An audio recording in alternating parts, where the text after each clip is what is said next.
Hi viewers, ఇప్పుడు మనం చెప్పుకునే టాపిక్ ఏంటంటే మెమరీ యూనిట్. ఓకేనా? కంప్యూటర్లో మెమరీ అనేది ఎక్కడండి స్టోర్ అయ్యేది? సిపియులో. ఓకేనండి. ఇప్పుడు మన ఇన్ఫర్మేషన్ అంటే మన మెమరీ ఎక్కడండి స్టోర్ అయ్యేది? మనలో బ్రెయిన్లో అనమాట. అందుకనే సిపియుని బ్రెయిన్ ఆఫ్ ది కంప్యూటర్ అన్నారు. ఓకేనా? ఇప్పుడు ఈ సిపియులో మెమరీ అనేది ఏ విధంగా స్టోర్ చేసుకునిద్ది, ఎన్ని రకాలుగా స్టోర్ చేసుకునిద్ది అనేది ఇప్పుడు చూద్దాం. చూడండి, మెమరీ యూనిట్. కంప్యూటర్లో మెమరీ అనేది రెండు రకాలుగా స్టోర్ చేసుకునిద్దండి. అది primary memory unit, secondary memory unit. కరెక్ట్గా చెప్పాలంటే మన బ్రెయిన్లో మెమరీ అనేది రెండు రకాలుగా స్టోర్ చేసుకుంటామండి. అంటే ఎలా అంటే పర్మనెంట్గా స్టోర్ చేసుకునే కొన్ని విషయాలు ఉంటాయండి, టెంపరీగా స్టోర్ చేసుకునే కొన్ని విషయాలు ఉంటాయి. ఎగ్జాంపుల్ ఏంటంటే పర్మనెంట్గా మన నేము, మన ఫాదర్ నేము, మన ఫోన్ నెంబరు ఇవన్నీ పర్మనెంట్గా స్టోర్ అవుతాయి ఎన్నాళ్ళైనా సరే.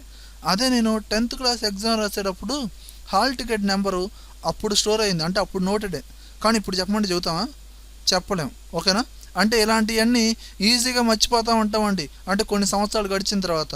అంటే టెంపరీగా స్టోర్ చేసుకునే మెమరీ ఉండిద్ది, పర్మనెంట్గా స్టోర్ చేసుకునే మెమరీ యూనిట్ ఉండిద్ది. అలానే కంప్యూటర్లో సిపియూలో కూడా రెండు రకాలు ఉంటాయి. ఓకేనండి. చూడండి వ్యూయర్స్, మనం ఇప్పుడు కంప్యూటర్లో కామన్గా వర్క్ చేస్తాం.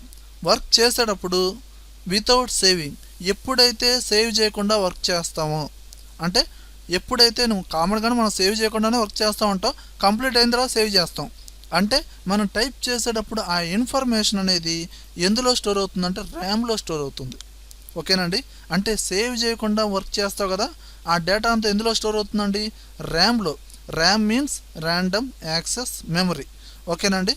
మరి సడన్గా కరెంట్ పోయిందండి, అంటే పవర్ కట్ అయింది, మరి నీ ఇన్ఫర్మేషన్ ఉండిద్దా? అంటే సడన్గా కరెంటు పోయినా, కంప్యూటర్ ఆగిపోయినా ఆటోమేటిక్గా నీ డేటా అంతా ఎగిరిపోయిద్దండి. ఓకేనా? అంటే నీ డేటా అంతా పోతుంది. అంటే కంప్యూటర్ వర్కింగ్లో ఉన్నంతసేపు, అంటే ఆన్లో ఉన్నంతసేపు ర్యామ్ అనేది నీ ఇన్ఫర్మేషన్ అనేది టెంపరీగానే స్టోర్ చేసుకునిద్ది.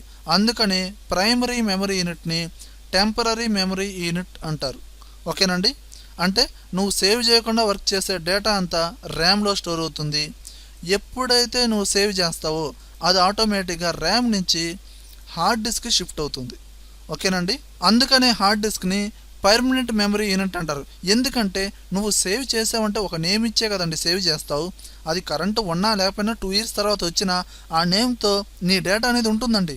అంటే నీ కంప్యూటర్లో డేటా పర్మనెంట్గా స్టోర్ చేసుకుందండి. అందుకనే హార్డ్ డిస్క్ని పర్మనెంట్ మెమరీ యూనిట్ అంటారు. అలా టెంపరీగా స్టోర్ చేసుకునే మెమరీ యూనిట్స్ ఉంటాయి, పర్మనెంట్గా స్టోర్ చేసుకునే మెమరీ యూనిట్స్ ఉంటాయి. టెంపరీగా స్టోర్ చేసుకునేది ర్యాము, పర్మనెంట్గా స్టోర్ చేసుకునేది హార్డ్ డిస్క్.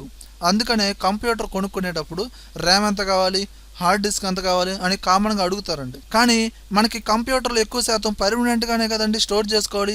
అందుకని హార్డ్ డిస్క్ కెపాసిటీ అనేది ఎక్కువ కావాలి, ర్యామ్ కెపాసిటీ తక్కువ కావాలి. ఓకేనండి. అలానే పర్మనెంట్గా స్టోర్ చేసుకునే డివైజెస్ అంటే ఈ పరికరాలు అనేవి ఇంకా కొన్ని ఉన్నాయి. అవి ఏంటంటే సిడి, డివిడి ఇలాంటివి. ఇవన్నీ పర్మనెంట్ మెమరీ యూనిట్సేనండి. అలానే pen drives, memory cards, external hard డిస్క్లు, ఫ్లాపీ ఇవన్నీ పర్మనెంట్ మెమరీ యూనిట్స్ అండి. ఎందుకంటే సీడీలో సినిమా చూస్తున్నాం, కరెంటు పోయింది అంటే కరెంటు పోతే సీడీలో సినిమా పోయినట్టేనా? కరెంటు వచ్చిన తర్వాత మళ్ళీ పెట్టుకుంటాం కదండి. అలానే పెన్ డ్రైవ్లో ఉన్న డేటా అయినా, మెమరీ కార్డులో ఉన్న డేటా అయినా సరే అది పర్మనెంట్గానే స్టోర్ చేసుకునేదండి. ఒక్క ర్యామ్ మాత్రం టెంపరీగానే నీ మెమరీని స్టోర్ చేసుకుంటుంది. ఓకేనండి. ఏది కంప్యూటర్ ఆన్లో ఉన్నంత వరకు. ఓకేనా? ఇప్పుడు ఈ ర్యామ్ ఏంటండి? Temporary memory unit. ఈ హార్డ్ డిస్క్ ఏంటండి? Permanent memory unit. ఈ రెండు అంటే ర్యాము, హార్డ్ డిస్క్, ఈ రెండింటిని ఏమంటారంటే నాన్ రిమూవబుల్ స్టోరేజ్ డివైజెస్ అంటారు. అంటే స్టోరేజ్ డివైజెస్ అంటే స్టోర్ చేసుకునే పరికరాలు. ర్యాము మెమరీని స్టోర్ చేసుకుంటుంది, హార్డ్ డిస్క్ మెమరీని స్టోర్ చేసుకుంటుంది. కానీ hard disk, RAM non removable అంటే రిమూవ్ చేయడానికి వీల్లేని. కంప్యూటర్ వర్కింగ్లో ఉన్నప్పుడు రిమూవ్ చేయడానికి వీల్లేదండి. ఓకేనా? కంప్యూటర్ మొత్తం పార్ట్స్ మొత్తం తీసేసి అప్పుడు ఆటోమేటిక్గా రిమూవ్ చేయొచ్చు. కానీ ఇక్కడ కనపడి సిడి, డివిడి, పెన్ డ్రైవ్స్ ఇవన్నీ ఉన్నాయి చూసారు కదా, వీటిని ఏమంటారంటే రిమూవబుల్ స్టోరేజ్ డివైజెస్. కంప్యూటర్ వర్కింగ్లో ఉన్నప్పుడు కూడా తీసుకోవచ్చు, పెట్టుకోవచ్చు. ఓకేనండి. మీకు ఇంకా ఈజీ ఎగ్జాంపుల్ చెప్పాలంటే చూడండి, ఈ మొబైల్ ఫోన్ చూపిస్తున్నాను. దీంట్లో ఇక్కడ కనిపించే కీబోర్డ్ ఉంది కదా, ఇది ఇన్పుట్ డివైజెస్. అంటే ఇన్పుట్ ఇస్తాం కదండి, టైప్ చేస్తాం కదండి. ఈ స్క్రీన్ అవుట్పుట్ డివైస్ అంటే వీడియో అవుట్పుట్ డిస్ప్లే అయింది కదండి. మరి ఇక్కడ కనిపించే స్పీకర్స్ అవుట్పుట్ డివైస్ అంటే అవుట్పుట్ వచ్చే విధానం రకరకాలుగా ఉండిద్ది. Video output, sound output. మరి మన ఫోన్లో ఫోన్ మెమరీ ఉంటుంది, మెమరీ కార్డు ఉంటుంది. ఈ రెండు ఏంటండి? స్టోరేజ్ డివైజెస్ అంటే స్టోర్ చేసుకునే పరికరాలు. అవునా కదా? అంటే ఇన్ఫర్మేషన్ సాంగ్స్ కావచ్చు, వీడియోస్ కావచ్చు, ఏదైనా కానీ స్టోర్ చేసుకునే పరికరాలు. మరి ఈ ఫోన్ మెమరీ ఏంటండి అంటే నాన్ రిమూవబుల్ స్టోరేజ్ డివైస్ అంటే రిమూవ్ చేయలేం ఫోన్ మెమరీని. మరి మెమరీ కార్డ్ని రిమూవబుల్ స్టోరేజ్ డివైజెస్ రిమూవ్ చేయొచ్చండి. ఈ విధంగా సింపుల్గా చెప్పుకోవచ్చు. Okay weirs.